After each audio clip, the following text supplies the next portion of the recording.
Welcome to the ROI Masterclass, the podcast where vision meets strategy and bold moves create measurable results. I'm Liat Siegel, interior designer and ROI strategist with 17 years of experience.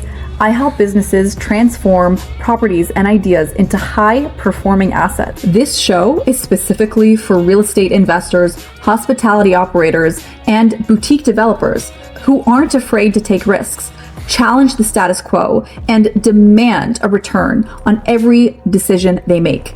Each and every week, we talk with innovators and leaders across industries about the strategies and the insights and really all the unconventional thinking that turns potential into profit every single time. If you believe that smart design, decisive leadership, and strategic risk are the keys to real ROI, you're in the exact right place. Let's dive in. Today, we're joined by Elon Gerberg, Managing Director and Co-founder of Vision Real Estate Advisors. Elon has spent the last decade in the trenches of South Florida commercial real estate, closing over $1 billion in investment sales, advising serious investors, and building a brokerage that competes with national firms without losing the human edge. He's also one of the most visible voices in commercial real estate right now, blending deal making with modern branding and mentorship. Thank you so much, Elon, for joining us. It's such a pleasure to have you. Yeah, thanks for having me on. I'm excited to discuss commercial real estate with you, and let's get it going. Amazing. So tell us your background, how you got into what you're doing today. I'm from Ohio originally, went to Bowling Green State University where I met my wife, and her and I went on a trip when we graduated in December of 2008, packed my car with most of my belongings and a few of my friends and my wife and my dog, and had no interest after the week when we were ready to head back to go back to the snow of Ohio. So decided to send my car back. My friends went back, stayed with my girlfriend.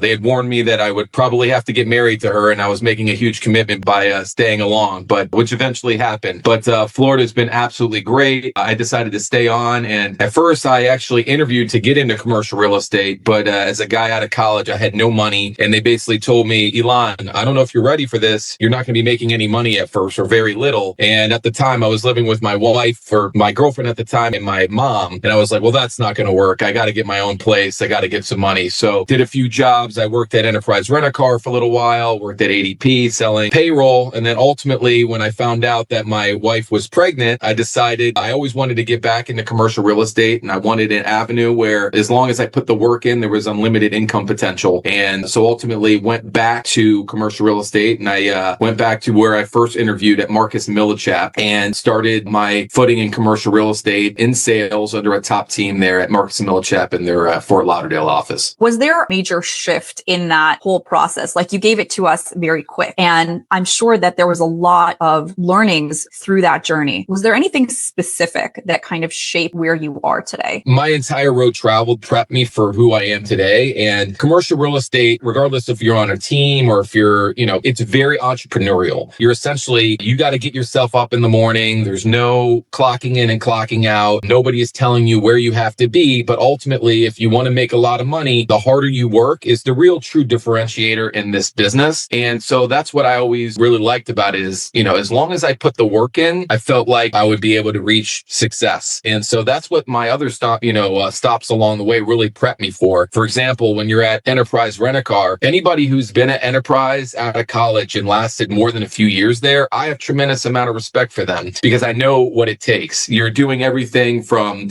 picking up phone calls to training employees to making sure that, how much income you have and what your occupancies are. And it's really a crash course in business because you're not really doing any one thing. You're helping customers out, you're renting cars, you're checking out your fleet, you're managing people, you're washing cars, you're picking customers. I mean, there's literally nothing that you're not doing. And that's why I have so much respect for people who've gone through it, because I know it's a lot. You're asking a lot from someone who just came out of college.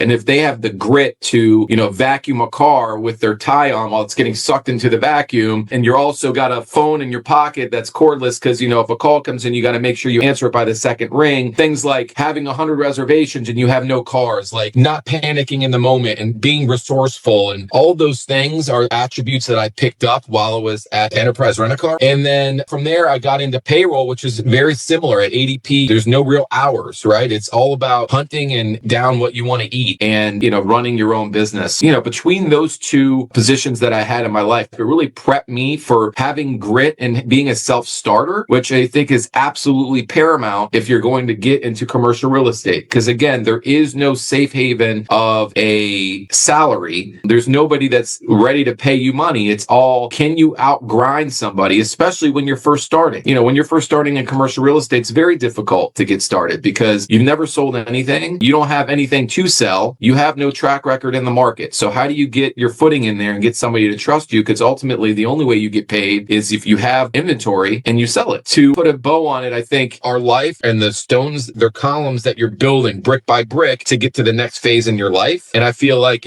coming out of college, those two jobs really formed me to be able to have the grit, the wherewithal, the self-determination to really be successful at no matter what I chose to do ultimately. So what is the equivalent of the enterprise moment when the tie is getting sucked in the vacuum to real estate? What does that look like in the day-to-day world? What is that equivalent? It's funny about commercial real estate. A lot of people look at agents and they say, man, they're so overpaid, or look how much money they get for such little work. And what they don't really see is the tie getting sucked in the vacuum is really all the work that you do when things don't work out, right? My whole career is literally trying to establish relationships with property owners. And that doesn't happen overnight, right? It's continually adding value, telling them what's sold in the market, telling them what developments are coming online that may impact their property, doing whatever you can to get in front of them, meet with them, establish a relationship. And then ultimately the opportunity where they come to you and you've added enough value where they say, hey, Elon, I'm looking at this property. What do you think? Or Elon, here's the properties that I own. I'm considering maybe, what are you seeing in the market? Or where do you see this value here? And really earning their trust. All of that takes a long time. Like, this is not a microwave business. It's a slow cook, very slow. It's not like at Enterprise Rent-A-Car where you're like high pressure, like, hey, do you want insurance? If something happens to the car, boom, you can get hit with your insurance and every day the car's in the shop, you're being charged. This is not high pressure at all. In fact, it's not really sales. It's really just adding value and being an advisor to your client. To answer your question, there's so much that we do that there is no reward for. In fact, you can work your butt off and do everything right. And ultimately, things may not work out, right? Like a deal could go under contract. You basically think it's going to get done. And then at the bottom of the ninth, all of a sudden things fall through and you didn't get paid for any of your efforts. So I think it's those hardships, those times where you've put all this time in and you don't necessarily get a reward for your efforts that make the ones that actually do come to fruition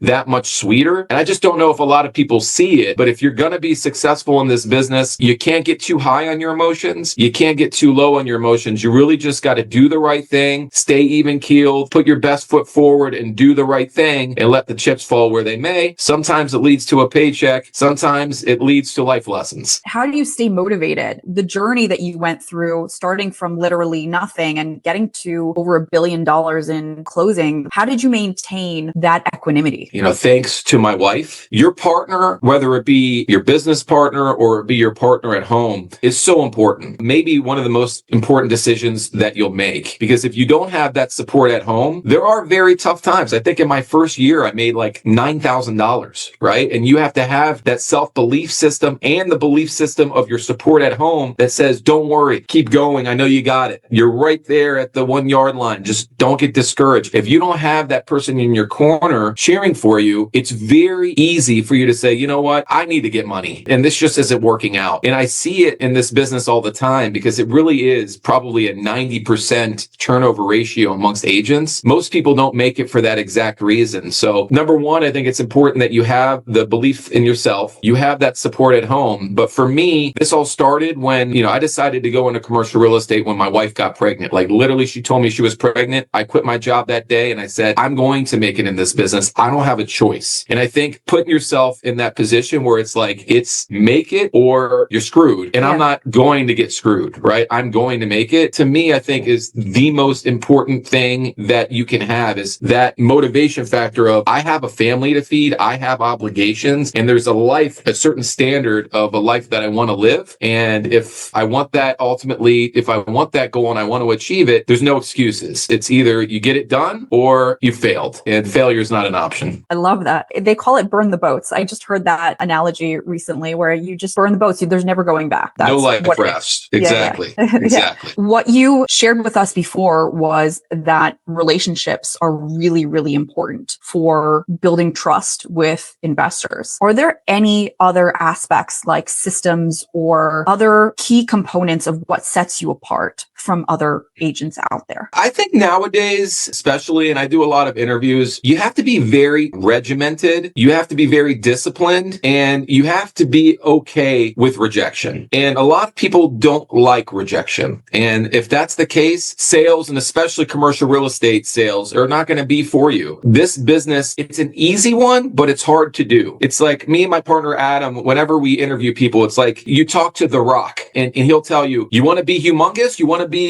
fit like me? It's very easy. Go to the gym 3 times a day, only eat protein, have a very strict diet, and continually do it day after day after day. And the results are impossible. You're going to get fit. Very easy to say, but the application of it is very difficult. Getting up out of bed when you don't feel so good, going to the gym every day. It's very similar in commercial real estate. This isn't a rocket science, right? Our job is to establish relationships. So how do you do that? Well, for me, the only way I know is we make 300 phone calls every single week with the whole intention of meeting 3 to 5 owners every single week. You got to hold yourself to that. If you're not meeting 3 to 5 owners every single week, there's no way you're going to establish enough relationships to make it in this business. So if you're not making the 3 to 5 relationships, maybe your 300 phone calls a week aren't good enough. Maybe you have to make, when you first start, 600 phone calls a week. And that's not simple. That takes time it's not just picking up the phone and calling. It's what am I going to call about? It's who am I going to call? It's setting up the call list so I'm not figuring out who I'm going to call. I already know who I'm going to call. Now I just have to call them. Making sure you're doing that and you're regimented and you're prepared is something that I feel like a lot of people, they're not cut out for, right? You really got to be prepared. And then that still is probably not going to be enough. 1 out of every probably 10 phone calls, you'll get somebody on the phone, and half of those, they're going to hang up on you. They're going to be like, what are you selling me? Leave me alone, or whatever it is. And you still have to have the chutzpah. You still have to have the wherewithal to continue to call them again with more info. Eventually, they're going to see you're emailing them, you're calling them, you're on LinkedIn, you're on social media, which is something we hang our hat on. We're making calls, we're sending email. Eventually, they've seen you so many times and they associate you with activity where it's almost undeniable to say, you know what, this guy is probably somebody I should speak with. It may all be about timing, right? It may be somebody that has no reason to speak to you, but the moment you don't call them, that's when they have something change in their life. There's a divorce, somebody died, and they left the property to their kid. Are you in position where when that time comes, they go to you? And that's really what it takes, is the reps of, you're not going to hit a home run every single time, but you got to be at bat. You got to get enough at bats and take enough swings, and eventually you're going to get a hit, and eventually you're going to figure out how to swing the bat and when to swing in a certain way. And you start picking it up. You're able to hone your craft a little bit more, where you don't need to make 600 phone calls. You can do the same amount of work and have the same amount of results with half of that. But it starts with the regimen. It starts with the determination, and it starts with being okay with rejection, having somebody be able to spit in your face and still smile and say, just wasn't my day to connect with that owner, and move on to the next one. Yeah. Gary Vee says, get punched in the face and then get right back up. Exactly right. Yeah. Do you think that is the thing that they see in you that sets you apart to them, like selling yourself to them versus the next person, that you're just so dedicated and so driven and will do anything to get the results for them? I wonder if that is, like, I would imagine for most investors, after speaking to so many, that they just want somebody to get the deal done. People admire hustle, right? They really admire when you're working hard, and they see that, right? And I think it's always the adage of, would you rather hire, if you're a property owner, somebody who is established and has sold a ton of properties and they're well off and they aren't necessarily hungry to go the extra mile, or somebody that's wet behind the ears and really doesn't have the wherewithal but will run through a brick wall? And what I try to be is the median between the both, right? The happy medium of, I am going to go the extra mile. I just started my own firm 6 months ago. I am going to build this into an empire with my partner, Adam Klein. Like, it's going to happen. We have the wherewithal, but my job right now is not only to add the value and match that with my expertise, but also show prospects and potential clients that when you hire me, you're not hiring me and then I get a bunch of young guys to do the job for me, right? You're directly working with me. You're going to be calling me on my cell phone directly. You're always going to have a direct connection to me, and I'm going to be the one doing the work. So I feel like that is something that people really, really admire, the hustle to match with the knowledge and the track record and the wherewithal wherewithal and, the abilities. But I think also when it comes to building trust,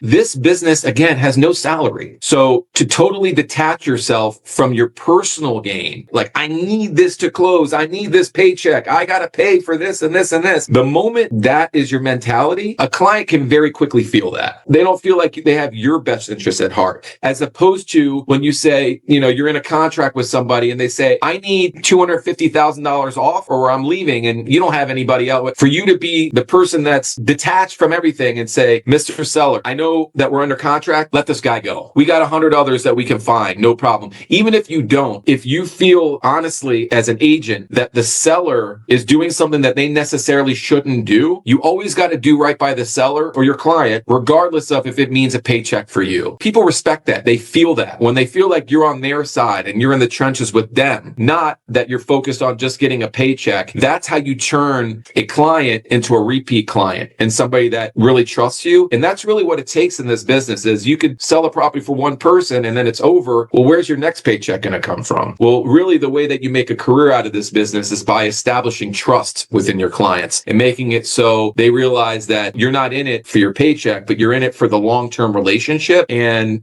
people tend to trust you with their business a lot more moving forward than thereafter. Is that why you went on your own to start your own firm, so that you could be more in control of that specifically? I think there's a lot of reasons why. I learned a lot over the years, and I've established a lot of relationships. And I'll tell a lot of young agents, once you figure out, when I started my firm, when we bring people on, we always want people to bring on, yes, when you're first coming on, you may not know as much. So it takes more of my time, more of my effort, which I'm willing to give, but also, my time is valuable. So I have to charge for that. But ultimately, my goal when I bring somebody on isn't to keep them under me for forever. It's ultimately so they can become an equal with me, and then they can bring people under them that they can teach the same way, and then we continue to grow the pie and grow the pie. And I felt like in a lot of my other firms that I was working at, like when I first started, I learned a great deal, but I never felt like I was ever able to become equal partners with the team that I joined. It was always going to be that person and then me. And ultimately, you eventually want to become your own person, spread your wings and fly. And once I established my brand, and you start to realize people really do business with people that they like. Of course, a firm name is fantastic, but ultimately they're partnering with the person, not the company that they work for. So that was the main reason why I wanted to come on, is I wanted to establish a culture, which is very hard to find. In fact, I don't think it's out there, where you can have somebody that can train you, provide you the tools and everything that you need, but ultimately with the goal of you to be an equal partner with them, so you can continue to expand and expand and expand, versus staying in this one area where it's always the captain and then the lieutenant, and you're never able to become that of your own. Another main reason is, in commercial real estate, I would say the norm is not to cooperate with outside brokers, meaning people keep their inventory very close to the vest. So if you have a listing, your ultimate goal, especially amongst a lot of the publicly traded companies, right, is they have shareholders that they have fiduciary to, and their goal is to keep as much of that money in-house. So if I'm an agent at a major firm, I might share my listings with the agents within the firm, but I'm not really sharing it outside the firm, because now money is going out the door. And that's not really the culture that you see at these major public firms. They really want to keep that money in-house, because that way they have more profit for their shareholders. But Florida, especially over, the past handful of years, let's call it since the economic shutdown of COVID, we opened back up so strongly here in Florida that so much money was coming into Florida from every which direction. Like, even I had been selling commercial real estate for 6 years. At that time, I couldn't tell you with a straight face for sure, here's where the most aggressive buyer is coming from. Like, I have relationships with all the most aggressive buyers. I don't. I have relationships on speed dial with all the local buyers for sure that have been active, but where the most aggressive money was coming from was overseas, South America, people coming in from New York, Chicago, LA. We just did a deal with somebody out of Arkansas. These are people, I don't have a footprint into those markets. I do not have relationships with those people. So ultimately what I realized very quickly after things opened back up from the economic shutdown during COVID was the most aggressive buyers are not buyers that I have relationships with. So how do I access them if I remain under this culture of keeping it in-house? So it was a shift in my mind where I was like, I would rather make sure that it's open to everybody, whether it be a local residential agent in Iowa or it be a top commercial agent in our backyard or in New York, whatever it is. I want them to have access to my inventory inventory and be monetarily incentivized to put the inventory in front of their clients. Because what that ultimately does, and what our philosophy is, it gets more buyers to the table to compete with the buyers that we already have. And that's what creates more competition and drives up the price. And frankly, it's non-existent in the major firms that you'll find here or anywhere, in the United States. It's just not the culture. So what we really wanted to focus on when we opened Vision Real Estate Advisors is really creating a culture of, we are going to cast a wide net across the entire spectrum of the globe to make sure that there's no stone unturned, whether it be from our own efforts, whether it be from brokers that we've established relationships, or buyers and brokers that we've never spoken to, which is really the ticket, because the most aggressive buyer is never the same twice, especially in Florida. It's always seems to be a new buyer. So how do you access them without really opening it up and casting a wide net? And I think that's a major differentiator beyond the other things that we spoke about that we really try to hang our hat on here at Vision. Wow, that's huge. I mean, most people I feel like are just trying to hold that pie close to them, right? But your whole philosophy is, well, okay, so it's a smaller percentage of a greater pie is still more money. It's not easy to establish relationships. Certainly not easy to get a listing. So you've worked all this time to try to get a listing. Of course, you want to try to find the buyer too, so you can get as much money in your pocket. But ultimately, are you doing right by your client? Do you know for sure, without a doubt, that you didn't leave any money on the table for your client? And ultimately, when your clients start to see that that is not your interest is an assurance of closing. Your interest is to make sure that they're getting the highest price and that you're awarding it to a buyer that you feel most confident that they're actually going to close, and you're not going to be wasting time and have to go back to the buyer pool later and lose some of that leverage that you gained because it was so competitive. Competition is truly the main function of driving up price, and it's just not commonplace for the obvious reasons. Again, you work so hard to get a listing. Why would you want to give half of it away? But our whole thing is, we're in it for the long haul. I'm not looking to try to make a quick buck. I'm trying to establish relationships for the long term, so they trust me and come back to me again and again and again. Sometimes that means I find the buyer. Sometimes it means I don't. But I can tell you for sure, there's never a client that does business with me that says, man, this guy was in it just for the money. And that's really, really true key differentiator for us. How do you see the markets shifting now? I mean, it went wild after COVID or around COVID. A lot has changed, obviously, especially in Florida. What's going on there now? What are you seeing on your end? Florida is like this unique animal. It's almost like a bubble from the rest of the nation, I would say, especially South Florida, where I practice most of my business, being Miami-Dade, Broward County, and Palm Beach County. We never seem to see a slowdown, especially over the last handful of years since COVID, even after interest rates have gone up, which typically slows down transaction velocity. I mean, maybe it's slowed down a little, but we've never seen it come to a halt. We've never seen where I see in a lot of other markets where buyers are really just pencils down and waiting for, interest rates to go down. In Florida, nothing's slowed down. We're growing, I think now by like 350 people a day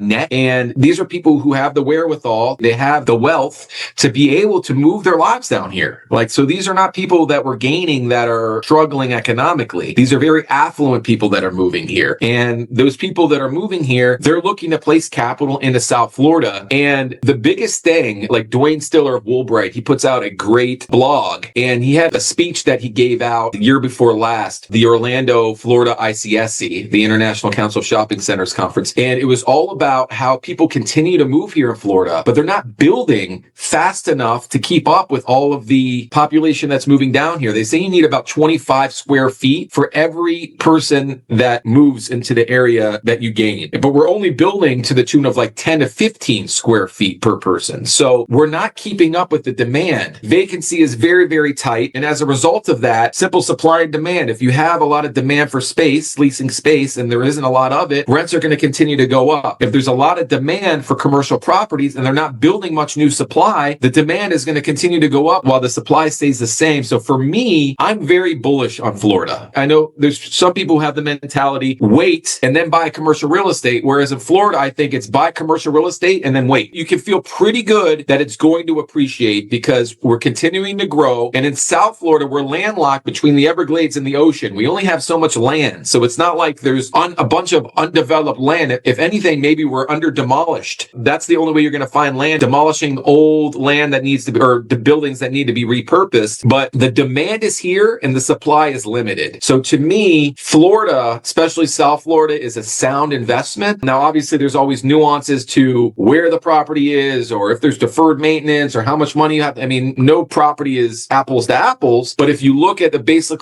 bird's eye view of a cross section of the South Florida market, I think as an investor, you can feel pretty comfortable that your money is safe here. That's why there's so many people chasing South Florida, is because they feel like while it may be expensive, it's a sound investment where the economy is doing well. We don't have a lot of crime. Businesses are able to flourish. And if businesses can flourish, they can pay more in rent. You can charge more in rent. Your property values continue to go up. And again, they're not building a lot to add more online, which makes owning a property and having space that much more valuable. So to me, South Florida, we're in the right market and I'm very bullish on it. It's amazing that you had kind of this intuition to stay there and that you were in the right place at the right time, because everywhere across the United States, commercial isn't doing so well. And I hear from so many people that there's a lot of people struggling in terms of commercial real estate. So it's really interesting to hear your unique take on your specific market about what's happening right now and what you think is going to continue to happen because of the trends of people moving in and investing from all over the world. That's pretty amazing. I compare it to almost like a scene from Forrest Gump, like the Jenny boat. I don't know if you're familiar with the movie, but essentially, he couldn't catch any shrimp. There's so many shrimping boats, he could never catch any shrimp. And then there was a huge storm and it knocked out all of the boats. And he was the only boat that made it. And then they created Bubba Gump Shrimp Company and were like the biggest shrimpers ever. And I bring that up because retail was, especially when I first started, was a bulk of my business. And people were like, even my grandmother was getting groceries on Instacart and, Amazon is taking off. And all of a sudden it was like the death of retail was on the wall. And everybody was talking about how retail was dying or about to die a slow death and on its deathbed. And thank God, not just in retail, but I think there was a lot of agents during that time in COVID where they just hung it up. Lenders weren't lending and, it was just very difficult to do deals. Whereas my partner and I stayed through and, once all the other boats were crashed out, we were still floating and we started to do a lot of business. Thank God. Why do some deals make it and some don't? I think that there's a lot, from what I understand, that don't have access to capital. Is that one of the major reasons why they don't follow through? Or is there something else that investors, listeners could learn from you? I don't know if there's a blanket answer for the question because deals fall through for a number of reasons. But something that I think that why people hire us isn't so much just the marketing of the asset and putting it in front of investors, which we do. And we have a unique process in making sure that no stone is unturned. But I think when it comes time to actually awarding a deal to a buyer is really when the work needs to be done. It's as a broker, my job before I recommend going to contract with somebody. And again, I'm just an advisor and I give them my thoughts, is we have to do our homework on that buyer. So when we get offers, we don't just send them, we qualify them. And I think it's a true differentiator. And it's something that you have to do if you want to make sure, or you want to try to potentially avoid any restarts. So for example, if you get an offer from somebody, like before we present it to our client, we're making sure that they have proof of funds for that transaction. We're making sure that they are an established buyer, meaning this isn't their first rodeo. They've recently transacted on other properties that are similar. They own in the area. These are things that are going to make us feel better about them. So much so that if I have a buyer that I may not have a personal relationship or I don't know their personal track record, I will find out what else they've recently transacted on. And then I go ahead and further call the properties, the agent, the broker who is working on that deal. And I ask them, hey, I saw that you sold this property to this guy or this gal. How did they act? Did they do what they say they were going to do? Or did they come back on the, at the 11th hour and say, hey, I need, money off? Because how they acted previously is a great indication of how they're going to act moving forward. So before we make that recommendation, a lot of times our recommendation and our endorsement for a buyer isn't the top buyer. There might be somebody that's their price is up here, but we didn't feel good about, maybe they didn't have the proof of funds, or maybe we didn't feel good that they had enough of a track record to show us that they were going to get to the finish line. Or we call the previous broker and they're like, yeah, we went to contract with them, but then, they knew that the roof was not new going in and they asked us for $250,000 off of the roof. And then we had a decision, do we either give it to them or do we go back to the other buyers now with our hat in hand saying, hey, it didn't work out. And all of a sudden people start thinking something's wrong with the property. So I think the main thing to making sure that deals work is competition, because that's what keeps buyers honest. If you're not willing to jump this high, then this isn't your deal. There's somebody else that's willing willing to do so. So that way, when they do go to contract, you have that ability to say, just back out.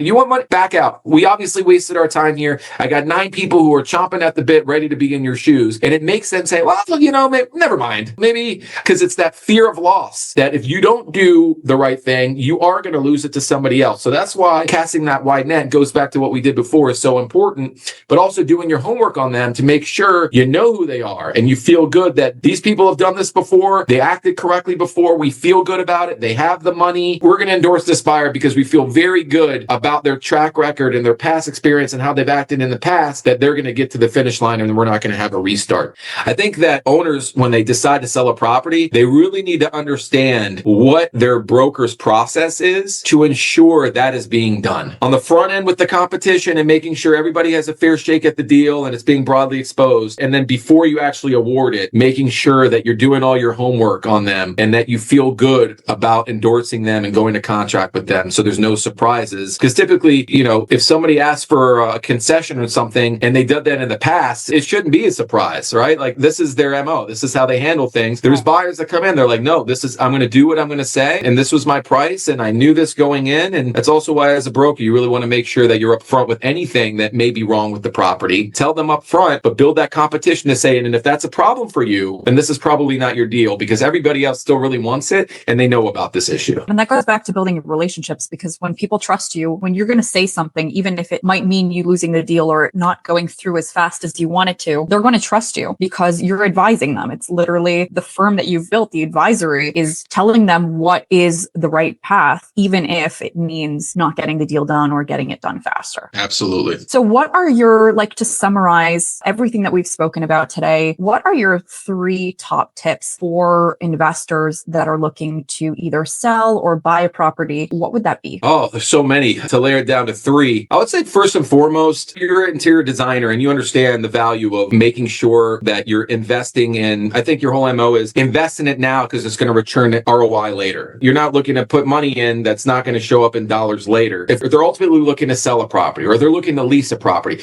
there should be pride there. There shouldn't be trash in the parking lot. There shouldn't be dust all over the windows, because you're going to get tenants, if you're looking to lease, that are okay with dust on the windows and trash in the parking lot. If you want that national tenant, if you want a clean tenant, if you want tenants that are going to attract people that are quality, people who have disposable income, you have to build an environment where those customers want to come there and those tenants want to be there. It's the same thing when you want to sell a property. Our whole thing is, when you go to sell a property, you got to continue to operate it like you're going to own it for forever. Don't just let it go and think, hey, I'm getting ready to sell it. If anything, if you're looking to sell it, now's the time to really churn it up and beautify it and take pride in it. Because when people come to a property and the roof is looking like it's about to collapse, or there's leak marks on the ceiling tiles, or it looks like the place hasn't been power washed in forever, they're automatically thinking discount. They're automatically thinking, this guy doesn't take any pride in his property, and so I'm going to need a little bit less. People buy with their eyes first, whether it be the customer who's supporting your tenant, whether it be the tenant who wants to lease from you, or whether it be the buyer who wants to buy your property. So I would say number 1 is continue to operate it like you're going to own it for forever. And number 2 is take pride in your property, right? Because people see it. And if there is no pride, they're automatically thinking discount. They're automatically thinking, what else is wrong with the property? When I peel back the layers of this onion, what else am I going to find? I think that is truly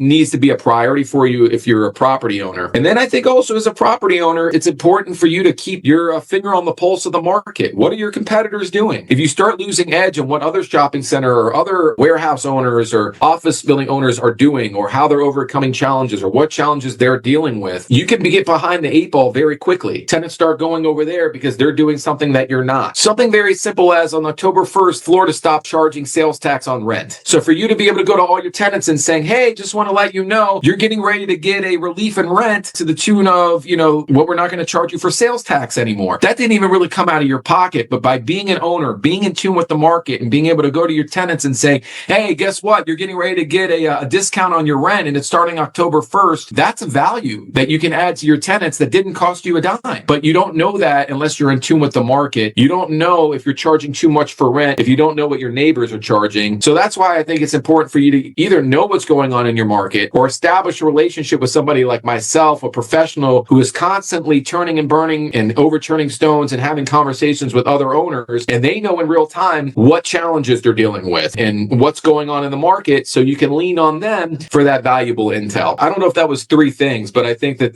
that across the board, I think it really sets an owner up to have the most success with their properties. Being also, like you said, in tune with what the competition is doing is literally everything, because it will guide you on what updates to make to the property, whether you're selling it in order to repair it, curb appeal so that you can sell it for the most, or whether you're buying it so that you can have that uplift. That is imperative. You follow the breadcrumbs of success in order to know which direction to go in. And I love that you said to think of it as forever, because a lot of investors go into investing thinking about their exit. And while, of course, that is part of the strategy, but putting your heart and your soul into it as if it's forever, so that you really do care, that the tenants do feel that you want what's best for them, that makes a huge impact on how much you're able to charge, and ultimately the NOI of how well the property runs. Yeah, and very much like, I look myself as a partner with property owners, right? Not as somebody who's trying to get paid by property owners. Your tenants, if you're a property owner, are your partners. If they're not doing well, they don't have a relationship with you where they feel like you're approachable and that you have their back, they're going to be very easy to steal from you, right? There's always people who are canvassing saying, hey, I own across the street. When does your lease come due? But when you're there, when you understand what they're dealing with, or you have a personal relationship with them, or you have a hand in their business and you've actually given them like that you care, right? That you want them to flourish because ultimately their success is yours. Those tenants become much stickier. They don't want to go anywhere because they feel like you have their back. And it's the same thing with what I do on a daily basis. My business is establishing relationships and being in the corner of property owners. If you're a property owner, your business is to attract tenants, retain those tenants, and being able to lift your rent as much as you can to lift ultimately your net operating income, which ultimately is what's going to make your property more valuable. But this is a dog-eat-dog world, and you want to make sure that you keep those tenants happy, because the worst thing that you can have is a vacancy. And I would rather have maybe even a little bit less in rent with a tenant that I know is always going to pay on time and be there for forever, versus I've squeezed every dollar out of them, but they would leave in a second. And then, I might have had a high-paying tenant for a year, but they left me, and now I'm sitting on a vacant space and it's just bleeding cash. So that's another thing, is your tenants are your partners. Absolutely. Absolutely. I love it. One last question for you. How would you have done business differently if you had to start all over again? I think God always puts you on the path for the right reason and never sets you up for something that you can't handle. So I wouldn't retrace anything that I've done, because I think it set me up for where I am, and I never question God's path, because each step is a lesson, right? And you got to take value in those lessons and really think, what is he trying to show me, and how do I make the best of the cards that I've been dealt? But ultimately, I think if you're a new agent and you're looking to start in the business, you really want to focus on what we have coined the 4 T's, which is tools, somebody who's going to give you the tools that you need to be effective, the track record, which I think is so key. Again, when we first started this conversation, I told you, when you first start in this business, you don't have any inventory and you don't have anything to sell. You've never sold anything. So really joining a team that can fast track that for you to say, hey, by virtue of being on this team, we've sold this. We just sold across the street, when you're really leveraging, the team that you've joined. Somebody that's going to train you, obviously. And most importantly, why this came to mind for me is somebody who is going to give you their time. And I feel like when I started, I got the other 3 T's, if you will, but I didn't really have somebody that was willing to invest their time into me, because they were already so uber successful that I had to figure out a lot on my own. So I think if I could change anything, and if I could give any advice to somebody, is find somebody that's going to give you these 4 T's, right? But ultimately, I think the most important one is somebody who's going to give you their time, right? And that's what I really try to, when we're recruiting, is to let them know I'm willing to invest my time into you along with these other T's if you want it bad enough. Again, I'm very, selective on who I bring on, and we're looking to hire somebody, we're interviewing now, we're looking to bring somebody on, but it's really, I only have so much time. So whoever's time I put in, I want them to be a go-getter. I want them to be, as long as you have that drive, which is something I already had, I feel like as long as I would have matched that with somebody that gave me a little bit more of their time, I probably would have been able to fast track my career probably a little bit faster. So I would say that's really the only thing I would change. But ultimately, I've been blessed with the cards that I've been dealt, and I'm looking to build something that I feel is going to be extremely big and that we're very excited about. And we're going to be able to add a quality value add that doesn't currently exist in the market. And we're excited about doing a lot of business in 2026. Amazing. Well, I can't wait to see what you do and follow along for the journey. And